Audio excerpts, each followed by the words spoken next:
Natural history museums and school textbooks display human evolution trees or March of Progress infographics that supposedly show humans evolving from ape-like creatures over millions of years. When looking at these graphics over the last 100 years, it becomes really obvious how inconsistent these lineups have been over the generations. Consider Piltdown Man, or Eoanthropus dawsoni, which was based on a skull found in 1912. This was thought of as the official missing link between ape and man, and portrayed in classrooms, textbooks, and museums as one of the leading proofs of human evolution. It was even on the front cover of leading evolution textbooks for decades. However, it was exposed in 1953 as a forgery after carrying the role of missing link for 41 years. Java Man, or Pithecanthropus erectus, also played its role in the lineup, even though it was based on just a single tooth and a skull cap and thigh bone found about a year apart and 50 feet from each other in East Java. Numerous museum exhibits and statues were made of this creature around the world.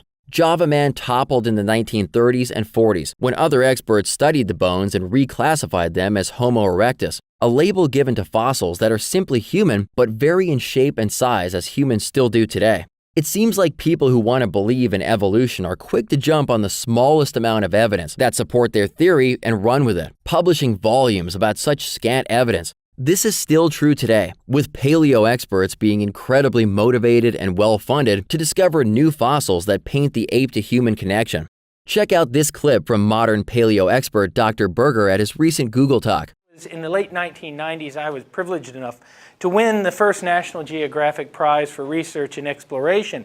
When I went to receive that medal in Washington, I was hauled up into those sort of magnificent offices up on the top floor of National Geographic, sat across from Gilbert Grosvenor, the then CEO, and Bill Allen, the powerful editor of the magazine. And they said something I hope all of you hear sometime in your life. They said to me, you can have anything you want, any amount of money you want to do anything you want.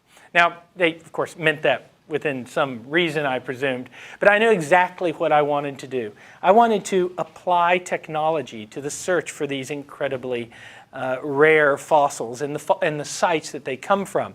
Today, you won't find a single human evolution tree or lineup that leading paleo experts will agree on, but we can look at a few that have been published in leading sources.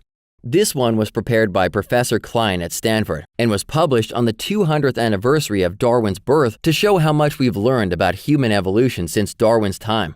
Check out the 8 question marks on the chart. These represent the inferred relationships, or guesses, between the different fossil icons. It's the same with the dashed lines and thin solid lines. They show the theoretical evolutionary connections between the fossil icons. These question marks, dashed lines, and thin solid lines are all based on guesswork.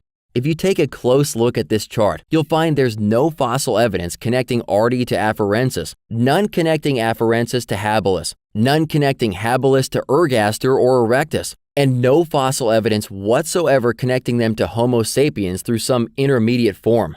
The solid lines drawn from the early Australopithecine apes to the first humans is all speculation and inference.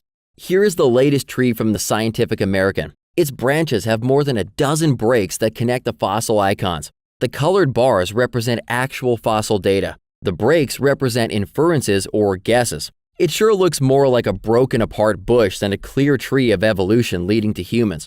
The idea of human evolution is one of the most fluent, ever-changing theories on the face of the planet. It seems like there's a new story for each generation. Articles and studies keep coming out with headlines like, "We still have not found the missing link between us and apes," and "The human-ape missing link is still missing," and new fossils keep redrawing the human evolution tree and pushing back supposed human evolution hundreds of thousands of years.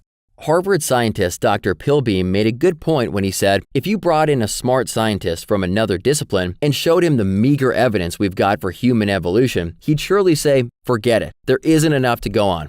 It makes much more sense that humans were put here by God in complete functioning form. We did not evolve into the image of God. We were made in the image of God, drawn from the dust, and given the dominion charge to be stewards over the earth. If we evolved, then how can things like human conscience be explained? And what about the all-or-nothing systems we have, like our complex 5-part hearing system that has mechanical, hydraulic, chemical, and electrical systems that all work together in perfect unison? And what about the complexities of the eye? And which evolved first, blood, veins, or a pumping heart? I mean, you really need all three at the same time for the system to work. And what about blood coagulation? There are 5 really complicated automatic systems that our bodies put into motion the second we are cut that automatically stop bleeding. Without that entire stepwise system in place right from the start, every person would have bled to death after their first cut, leaving no way for evolution. All these things had to be in place at the same time for everything to work. Truly, we are wonderfully and fearfully made. Looking for answers about what the Bible teaches about creation, the fossil record, dinosaurs? Download the Genesis Apologetics app from the iTunes or Google Play stores for answers to these questions and more.